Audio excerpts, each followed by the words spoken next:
Ayan, good morning, good afternoon, good evening sa ating lahat. Kumusta? Kumusta ang araw natin ng Lunes? Ayan, maganda ba ang mga gising natin dyan, guys? Ayan, andito na naman tayo muli sa ating munting channel. Magre-reaction tayo dito sa pagcha-charity ni Kalingap Ido. Hindi lang tayo doon sa mga basher, kundi dito din tayo sa mga ginagawa ng mga Kalingap partners na pagcha-charity sa ating mga kababayan. At ayan, nakita ninyo dyan, si Kuya Bal. Bakit nga ba andyan si Kuya Bal? Baka magtataka kayo. Pero malalaman ninyo yan dahil itatakel natin dito sa ating content. Kaya ayan, mayroong dalawang bata at andyan si Lolo. Sinusulat ko yung pangalan eh. Felipe Grande. Ayan ang pangalan ni Lolo ay si Felipe Grande. Pero hindi naman yan talaga ang pinupuntuhan ni Kalingap Ido kundi yung dati niyang beneficiary. Pero bago ang lahat ay tayo ay mag-shoutout muna sa founder ng Kalingap na walang iba kundi si Kuya Bal Santos Matubang, Kalingap Rab at si Ate Edna Vlogs. At ayan, shoutout na rin sa mga kasamahan ko dyan sa Kalingap Strikers sa pamumuno ni Ate Glo, Cel TVPH, Selena Barbosa Official, Selena Air Magalo Mix Vlog, Maria Ligaspi Vlog, Kabergs TV, Hasa 26 TV, ah Jacqueline Ducusin, Ate Lydia Nabida. Yan at ang inyong lingkod, taga Kuda, taga ngaw-ngaw dito. Gawin nating libangan ang mga basher at lalo na dito sa ating mga charity vlogger partners na talagang sinundan ang yapak ng ating hindi ayaw ni Kuya Bal yung iniidolo.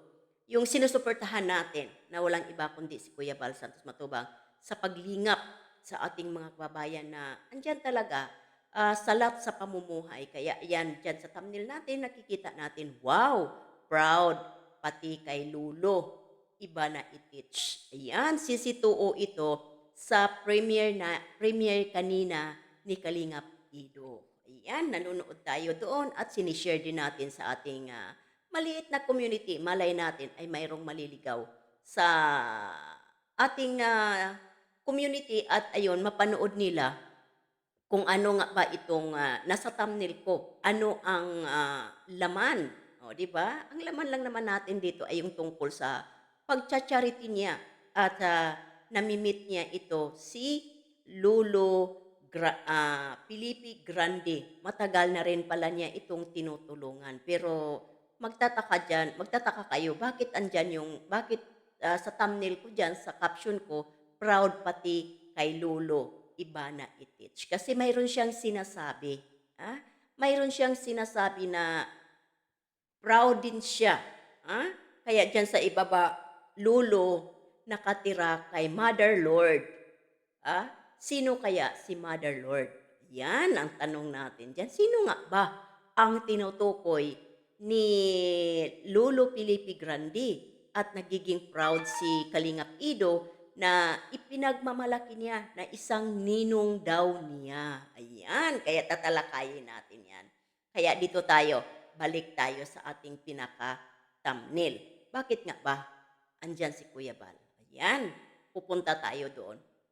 Si Kalingap Ido, nasamid ako sa ano ko, kanina sa premiere niya. Binisita niya yung tinutulungan niya at nakikita niyo doon.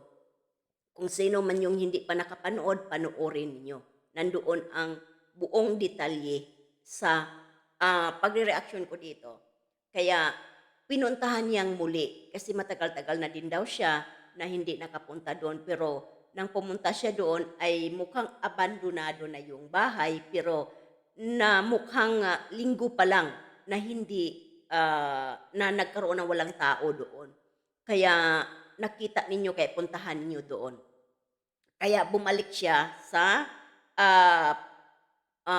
lumabas siya sa area na yon at naghanap na lang siya sana ng matutulungan. Habang siya naglalakad sa kalsada, na-meet niya ito si Lolo Felipe Grande. Na-meet niya. At sabi niya matagal na daw ito niyang tinutulungan at palakad-lakad na lang. Kaya ayan, inabutan niya ng pera, dahil nakita niya 100 yung pera na sa wallet, kaya dinagdagan niya ng dinagdagan. Kaya at nag-abot din siya ng, soft drink, tubig at chichirya. Kaya nung tinanong siya, "Saan ka ba nakatira, lolo?" Sabi niya, "Doon malapit kay Gobernador Dong Padilla." Tinatawag niyang Mother Lord. Ayan, 'yan ang tinatawag niya. Kaya andiyan sa thumbnail natin na doon siya nakatira sa kay Dong Padilla. Kaya nasabi ni Kalingap Ido na, doon ka nakatira, ninong ko yun eh." O, saan nga ba naging ninong si Kalingap Ido? Ah, naalala ninyo yung cutting ribbon sa bahay ni, Biancy? Oh, alam na ninyo yon. Kaya nagiging proud siya sa pagsabi kay lolo na ninong niya si Dong Padilla. Dahil doon nasabi ni gobernador na siya magnininong sa kanilang dalawa ni Biancy 'pag sila ay ikinasal na. Kaya proud siya kahit si lolo, kahit si lolo ipinagmamalaki niya na ninong niya si Gobernador Dong Padilla. Oh, 'di ba? At sabi ng yung dalawang bata na pagtanungan ni Kalingap Ido, "Kilala ninyo ba ito?" Kasi bibigyan sana ng malaking halaga at nabanggit na tinatanong cellphone. Tapos, sabi ng mga dalawang bata, "Wag ho kasi ano, lulukuhin lang 'yan at kukunin nung mga, bugoy, yung mga maldito, at niloloko kaya pala siya mayroon siyang tirador dahil yun ang, ano niya, pangdipinsa niya, tinitirador niya yung mga taong, niloloko siya." Kaya sabi ng mga bata, kaya mayroong mga bata diyan dahil isa sila ang nagbibigay ng mga tips ni Kalingap Ido na niloloko lang pala ito si, Lolo Felipe Grande. At, nagtatanong itong mga bata na 'to na, "Bakit sino ka ba?" Sabi ni Kalingap Ido, nagpakilala siya, "Ako si Kalingap Ido, kilala niyo ba si Kuya Bal?" Sabi nung mga bata, sabi na, Kuya Bal, oo kilala namin." Kaya andyan din si Kuya Bal. Kaya si Kuya Bal kahit sa malayong lugar diyan sa dait, kilalang-kilala na kahit mga bata dahil sabi nila, si Kuya Bal, oo kilala namin." Ayan, kaya yan ang rason bakit andyan si Kuya Bal. Ganun ka-famous na ang founder ng Kalingap na, inaapi, sinisiraan, pero tanggap niya at ipinasa Diyos lang ni Kuya Bal dahil naniwala siya sa karma. O, 'di ba?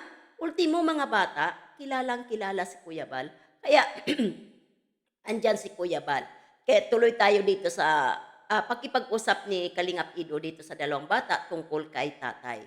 At, tinatanong ito siya kung, saan nakatira. Sabi nung dalawang mga bata ay palakad-lakad lang 'yan kahit saan-saan nakakarating. Malayo na ang nilalakad pero tinatanong anong trabaho niya. Sabi nila nung dalawang bata ay nakikita nila 'yan, tuwing nakikita nila 'yan may mga dalang walis, at, ang gaganda daw ng gawa ng walis. Kaya ito si lolo ay pumupunta sa mga bundok-bundok, ay nangunguha ng, tangkay ng, niyog para gawing walis at matitibay daw ang gawa ng walis ni lolo. Kaya kawawa ito si lolo dahil, sa edad niya ay niloloko pa din, niloloko pa din ng mga taong walang magawa sa buhay. Kahit gano'n ang katayuan ni lolo ay, inaano pa nila, kinukuha kung ano yung gusto nilang kunin, kaya mayroon siyang tirador. Kaya doon sa pagpunta ni Kalingap Ido sa pagcha-charity, hindi man niya nakita yung binabalikan niya na dati niyang tinutulungan, pero nakita niya ito si lolo muli at natulungan din niya kahit papaano. At si lolo ay laboy-laboy na lang. Kaya nakita ninyo si Kalingap Ido, talagang, nagcha-charity, nagcha-charity siya. binabalikan niya yung mga dati na niyang, mga natulungan. Bali isa siguro 'yan sa, ah, New Year's resolution niya na yung hindi na niya nabalikan matagal-tagal na ay binabalikan niya. Pero nang binalikan niya ay wala na doon. Pero halata naman na, mukhang kaalis lang. Kaya panoorin ninyo doon sa upload video ni Kalingap, Ido na nagiging premiere niya kanina. Panoorin ninyo dahil, makakuha din kayo ng mga magagandang aral sa mga sinasabi dito sa bata at, sa ginagawa ni Kalingap Ido sa pagcha-charity sa ating mga kababayan. Hindi ito talaga mahilig si Kalingap Ido BTS para lang mayroon siyang mai-upload sa kanyang sa kanyang channel, kundi talaga ay nagsisipag siya na magcha-charity. Ganito sana ang iba pang mga charity vlogger partners ng Kalingap. Hindi umaasa sa mga BTS para lang mayroon silang views, kundi nagsisipag. Balikan ninyo yung mga dati ninyong hindi na nabalikan na mga, nabisita ninyo. Kung kayo naman ay mayroong mga sponsor, hindi malayo, tutulungan kayo ng mga, naging sponsor ninyo ngayon. Kaya magsipag kayo. Kaya kayo nga nagiging charity vlogger, nagpakilala at sinasabi ninyo kay Kuya Bal na gusto ninyo magiging charity vlogger. Kaya tinutulungan kayo, tumaas ang mga channel ninyo at makilala. Kaya ngayon na andyan na kayo, magsipag kayo, magcha-charity katulad dito ni Kalingap Ido. Kahit sa daming issue, sa paninira, sa pagkatao niya, na kisyo ganito, kisyo ganon, pero wala siyang paki. Talagang, naglilingap para sa ating mga kababayan. Kaya hanggang dito na lang tayo, suportahan natin ang katulad ni Kalingap Ido na charity vlogger partners ng Kalingap na andyan talaga ay nagcha-charity.